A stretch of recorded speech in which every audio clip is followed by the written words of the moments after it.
Welcome back to Anti-Woke and Autistic. Well, guess what? Did you know that your body is not a vessel? It's not something you get in and out of. It's not something you step in and out of. It's not a suit that you put on and off. Yet, all of these fat acceptance people, fat liberationists, fat activists who claim to be so proud of being fat and talk about how fat bodies are sexy and that they love being fat or they're at peace with it and that they don't want to change and that they're settling for being morbidly obese or moderately obese. They now say they live in a bigger body. They don't just say, I live in a big body or I live in a large body. They say bigger or larger to take the edge off of the impact of the word big or large. And they also refer to other fat people as those who live in a bigger body or those with a larger body or people with a big body, people with a bigger body. That's a contradiction if they're supposedly at peace with their body and especially if they think they're beautiful as fat or that fat is hot and sexy. It's a contradiction. Why would the language of fat, obese, or just why would the words of fat or obese or obesity be so offensive to them if they're okay with being fat and accept being fat and promote obesity and promote fatness and promote fat liberation and promote fat activism? It's a contradiction. Sounds to me like deep down inside, or maybe not so deep down inside, they realize the health hazards of obesity. Check this out. Try this instead of that. Look at this. She is recommending that you say living in a larger body, not just has a larger body or has a large body, but living in a larger body. How much more tiptoeing on eggshells can you get than that? And she's crossing out the words obese, fat, chubby, oversized, and heavy. She talks about how language, words matter. If you use the terminology or the phrasing of living in a larger body or living in a bigger body, you're actually insulting fat people because you're presuming that they're overly sensitive and not confident and not comfortable in their skin and not happy people. You're assuming they have low self-worth and such poor self-esteem that if you refer to them as fat or obese, you'll crush them. So she's recommending living in a larger body. That's condescending, that's patronizing. And in fact, there are fat people who simply refer to themselves as fat. They don't have any problems with it. It's downright patronizing and condescending to use the terminology living in a larger body. Like I said, your body is not a vessel that you get in and out of. It's not a suit that you get in and out of. It's not a house. It's not a house that you enter and exit. It is you. Your body is you. Your body is you. And to suggest that people say living in a larger body or living in a bigger body, like I said, it's insulting. It's condescending. It's patronizing. If obese people deserve the same rights as non-overweight people, then just call them obese, fat, chubby, oversized, heavy, husky, rotund, portly, whatever. When you say larger with the ER or bigger with the ER, that implies, if you want to get really nitpicky about the English language, that implies that everybody else is big or large and that you're bigger and larger. You see what they're trying to do here with this phrasing? They're trying to make it sound like everybody is big, but then some people are bigger, or everybody is large, some people are larger. Why can't they just stop at living in a big body or living in a large body? But no, it's living in a larger or bigger body because they want to create the illusion that everybody is fat, everybody is big, everybody is large. However, I've also noticed that it's the opposite. They'll also say people in a smaller body, people in a thinner body. They're afraid to just say small or thin. They've got to say ER, but then the irony is that That kind of implies, again, if you want to get really technical about the English language, if you say living in a thinner or a smaller body, it implies that everybody has a thin body or everybody has a small body, but then some people are just thinner and smaller. The whole thing is just nuts. Just say what it is. Don't be so patronizing. If people are easily offended by the words or by being referred to as obese, fat, chubby, oversized, heavy, thick, or even as calling other people that when simply describing them or referring to them, and I don't mean in a hostile, insulting way, but if you're just talking about an influencer, your friend, or just somebody in general, just like you would say long hair, blonde hair, tan skin, blue eyes, long fingernails, middle aged, young adult, you would say obese, fat, chubby. And if that's offensive, that means these people, these influencers, their followers are actually really upset. And if they're feeling upset, then there's a reason for that. They've got to find out and explore why it upsets them so much. Is it because they realize on a subconscious level that it's so unhealthy to overconsume food, especially highly processed foods, to the point where you've gotten fat and created all sorts of problems for your body? Just say the word fat, obese, chubby. Now, if you think that's wild, man, oh man, check this out. This same person says weight stigma and weight bias is so real and it's just not okay. Well, yeah, there is some weight bias going on. I admit it. I mean, we all know that. There's really no demographic that's free of some kind of bias. The language we use can be very stigmatizing and can quickly and easily alter the perception that we and others have of someone. No, my perception of a morbidly obese person is not going to be altered if they're referred to as morbidly obese, fat, oversized, huge, or living in a bigger body. It's not going to change me, it's not going to change anybody else. People are not going to see fat people as more human or as people with feelings or as people who deserve respect just because they're being referred to as someone living in a larger body versus someone who's obese or morbidly obese or fat. No, it's not going to change our perception. What we ultimately perceive by is our eyes, what we see with our eyes.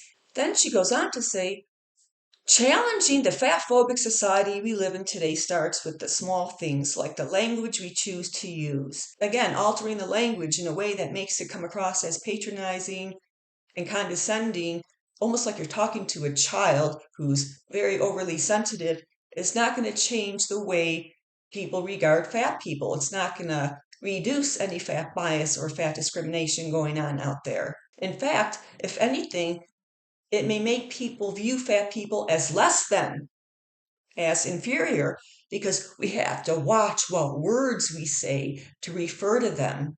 It may create the illusion for people who are easily influenced by words, and yes, there are people who are easily influenced by words. It's going to make them see fat people as less than because, oh, we have to be careful what words we say around them. We have to be careful about what words we use when we write articles about them, when we speak about them on a video on TikTok, when we write about them in captions.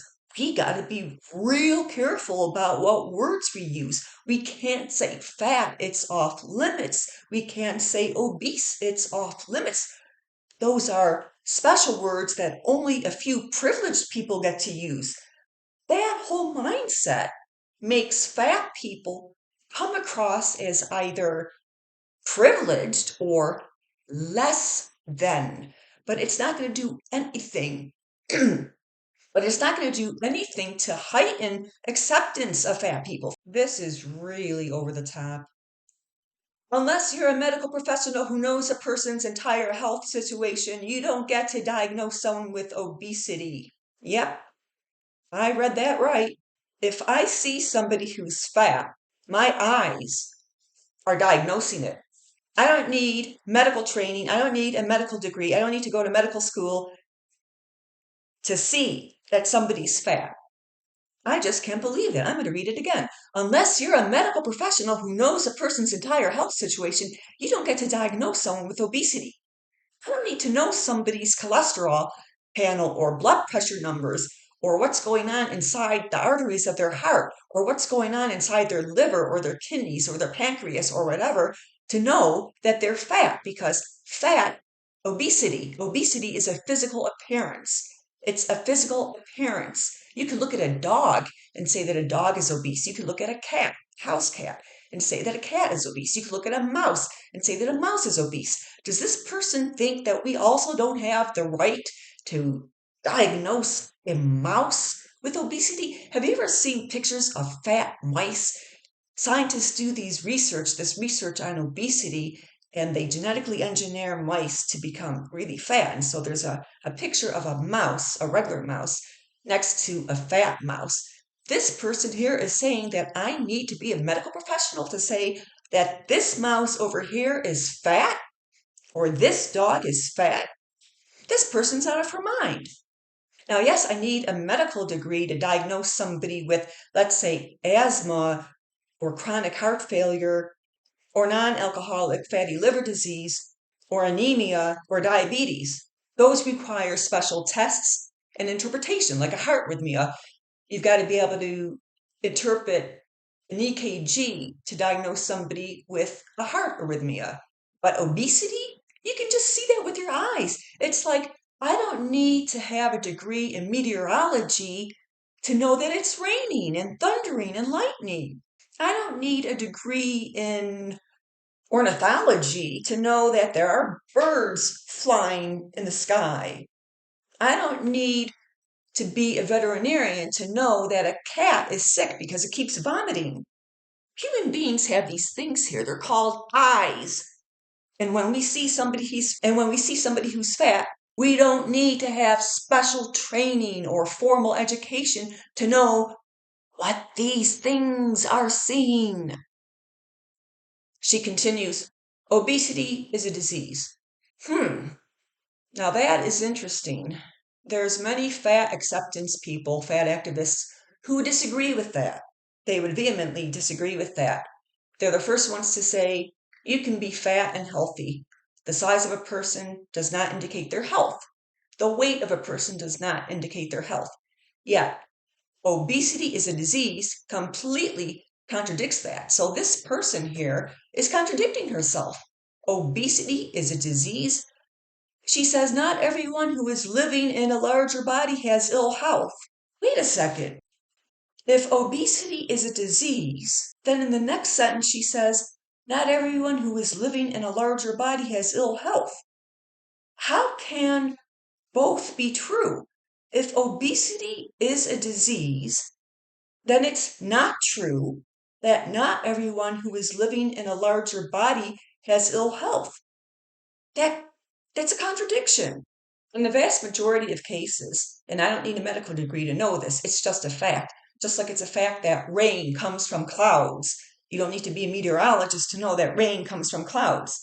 Obesity is the result, in the vast majority of cases, of overconsumption of food. And that overconsumption, which leads to obesity, then leads to disease. If a young obese person does not have any diagnosed conditions like diabetes or heart failure or high cholesterol or gout, digestive problems, or a propensity for blood clots, knee pain, osteoarthritis, or all the other problems that obesity causes, it's because their youth is protecting them. Youth is a great protector, but as they get older, their obesity is going to become increasingly prevalent and they will become increasingly at high risk for all sorts of serious medical conditions, and their mobility will also start becoming impaired. They will also become increasingly fatigued and low on stamina as they move throughout life. Housework, chasing after kids, going on long walks, shopping, traveling, it's all going to become very exhausting for them as they get older. In fact, many young adult obese people already have those problems. So obesity not only increases the risk of many medical conditions, it causes many medical conditions. These are facts. Again, we don't need to be a doctor to know the facts. These are facts, not opinions. Obesity is a disease, she says. But then she says, not everyone who is living in a larger body has ill health. Big, huge contradiction there. Yeah, not everybody who's fat at that moment in time has a disease or a medical condition at that moment in time. But sooner or later, they're going to develop a condition that's caused by their obesity.